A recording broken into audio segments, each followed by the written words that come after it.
Hello students, मैंने अपनी पिछली क्लास में आपको इम्यूनिटी के बारे में कुछ नुस्खे बताए थे। आज की इस क्लास में मैं आपको मेडिटेशन के बारे में कुछ ऐसी बातें बताने जा रही हूँ जिससे आपके लिए मेडिटेशन करने में आसानी हो। What is meditation? मेडिटेशन है क्या? सही मायने में हमको नहीं पता है। एक्चुअली मेडिटेशन एक रास्ता है पास्ट को और फ्यूचर को छोड़ने का एंड सेंटर में आने का, जहाँ पर हमारा गोल होता है। 95% लोग मेडिटेशन करते हैं बट उनको मुश्किल लगता है। एक दिन करते हैं, 2 दिन करते हैं, उसके बाद छोड़ देते हैं। मेरा मोटिव ये है आज की इस क्लास का कि 95% जो मेडिटेशन कर रहे हैं वो सभी उन आसान तरीकों को सीख लें जिससे कि मेडिटेशन आसान हो जाती है। अच्छा, मेडिटेशन तो जो है सो है।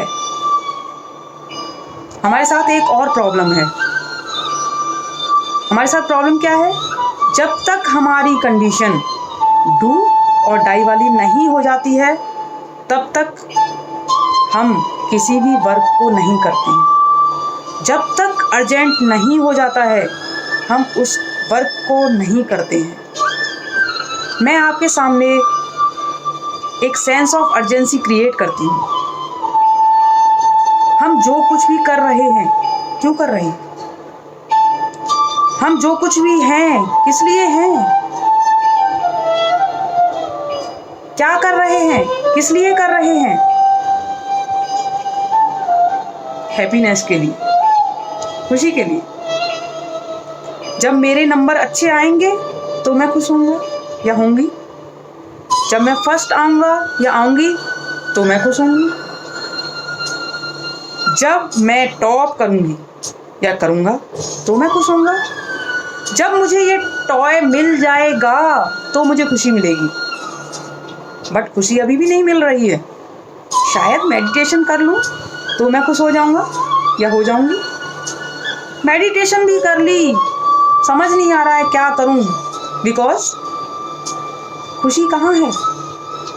मैं खुश हूं तो खुशी है। खुशी मेरे अंदर है, हैप्पीनेस मेरे अंदर है। तो आपको करना क्या है? जहां आपका इंटरेस्ट होता है आप वही कार्य करते हैं, वही वर्क करते हैं। अब आपको करना क्या है? मार्केट में ईयर प्लग आते हैं, 15 रुपीज़ में मिल जाता है। अभी लॉकडाउन का टाइम है तो आप घर से अपने फ़ोन का ईयरफोन या आप कॉटन यूज कर सकते हैं।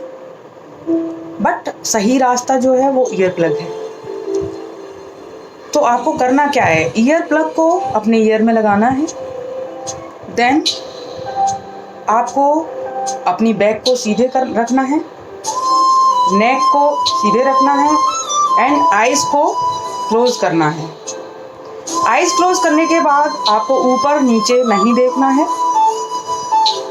जब आप इस कंडीशन में, और आपको कंफर्टेबल पोजीशन लेनी है। आपको चेयर पे बैठकर अगर कंफर्ट लग रहा है तो आप चेयर पर बैठ के कर सकते हैं। तो आपको कंडीशन क्या रखनी है? कंफर्टेबल रखनी है अपनी, क्योंकि जब तक आप कंफर्टेबल फील नहीं करेंगे तब तक आप मेडिटेशन अच्छे से नहीं कर पाएंगे। जब आप मेडिटेशन कर रहे होंगे, back Sidhi, neck Sidhi, talking and eyes close रखनी है आपको। उस टाइम पर आपको स्लोली अपने मन में काउंटिंग करनी है 10 to 0। कैसे? मन में करना है। अभी मैं बोल के बता रही हूँ बट आपको मन में करना है। 10 9 8 7 6 5 4 3 2 1 0। आप इस तरीके से मन में काउंटिंग करेंगे। जैसे मैंने बोला है आपके सामने, वैसे नहीं बोलना है, आपको मन में काउंट करना है 10 to 0। जब आप 0 तक पहुंच जाएंगे तो आप ऑटोमेटिकली मेडिटेशन की स्थिति में पहुंच जाएंगे। आप मेडिटेशन करने लगेंगे खुद ब खुद। अब आपको करना क्या है, आपने ईयर प्लग लगाया है तो आपको बाहर की आवाज़ें आनी बंद हो गई। आपको करना क्या है, अंदर की आवाज़ों को सुनना है। बाहर की आवाज़ कौन सी होती है, फैन चल रहा है, फैन की आवाज़ हो रही है, या ये जो म्यूजिक बज रहा है ये बाहर की आवाज़ है। मैंने खट किया, ये बाहर की आवाज़ है, आपको सुनाई दी।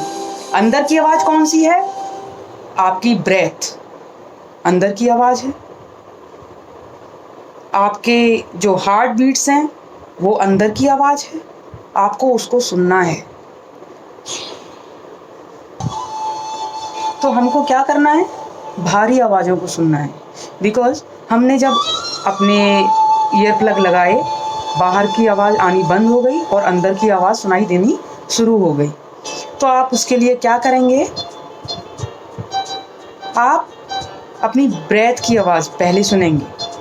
जब आप 10 9 0 तक जब जाएंगे तो उसमें सबसे पहले ब्रेथ की आवाज़ सुनेंगे, देन उसके बाद आप अपनी हार्ट बीट सुनेंगे, देन उसके बाद और पतली आवाज़, और पतली आवाज़, और पतली आवाज़, और लास्ट तक जाते जाते आप इस ऐसी एक पतली आवाज़ में पहुंच जाएंगे जिसके आगे कुछ नहीं है, ब्लैंक हो जाएगा, बिल्कुल ब्लैंक हो जाएगा, शून्य जिसको बोलते हैं। जैसे कि कभी बम फटा हुआ आपने सुना होगा, बम फटता है, कान के पास कभी बम फटा है? जब आपके कान के पास कभी बम फटा, उसके बाद जो थोड़ी देर के लिए एक पतली सी आवाज़ आती है, वो क्या है, वो है वो पतली आवाज़ जिस गोल पर आपको पहुंचना है। आप कभी हिल स्टेशन पे गए हैं? हिल स्टेशन पे जब जाते हैं तो आपको किसी किसी को कभी झींगुर की आवाज़ सुनाई दी है? झींगुर की आवाज़ आती है। ऐसे ही जब आप अंदर की आवाज़ें सुनने लगेंगे तो आपको किसी को झींगुर की आवाज़ आएगी, किसी को पानी बहने की आवाज़ आएगी, किसी को झरने की आवाज़ आएगी, किसी को शंख की आवाज़ आ सकती है। इन आवाज़ों को आने में और मेडिटेशन के उस गोल तक पहुंचने में, उस सेंटर तक पहुंचने में आपको 7 डेज, 10 डेज, मंथ, ईयर भी लग सकता है। और जब आप उस गोल पर पहुंच जाते हैं, उस गोल को अचीव कर लेते हैं, उस समय को, उस टाइम को कहते हैं अनहत नाद। अनहत नाद, बिना आहट के। वो एक ऐसा टाइम होता है, वो एक ऐसी आवाज़ होती है, साइलेंस। साइलेंस कैसे? आपने एक हाथ की ताली कभी सुनी है? हमेशा 2 हाथ की ताली सुनी है आपने। तो जैसे एक हाथ की ताली की साइलेंस होती है ना, जो सुनाई नहीं देती है, केवल आप फील कर सकते हैं, सेम वही सिचुएशन होती है। अनहत नाद जब आप पहुंचते हैं, जब आप गोल पर अचीव करने के लिए पहुंचते हैं, तो आपको कुछ नहीं सुनाई देता, आप ब्लैंक होते हैं, शून्य होते हैं, आपको अंदर की आवाज़ें सुनाई देने लग जाती हैं। एक तरीका और है मेडिटेशन करने का, वो मैं आपको बताती हूँ। अब आपको जो फ्लूट की आवाज़ सुनाई दे रही है इस म्यूजिक में, उसको फील करना है। ये भी एक तरीका होता है मेडिटेशन का। और इसमें जो फ्लूट की आवाज़ है, केवल उसको सुनना है, या इसमें से कोई भी आवाज़ जो आपको अच्छी लग रही है, वो म्यूजिक में से कोई भी आवाज़ आपको चुननी है और उस पर ही ध्यान देना है। तो मेडिटेशन का एक तरीका यही भी है। मुझे लगता है कि आपको मेरी ये वीडियो जो मैंने आप स्टूडेंट्स के लिए बनाई है, आपको पसंद आएगी। Stay safe, stay home. Thank you.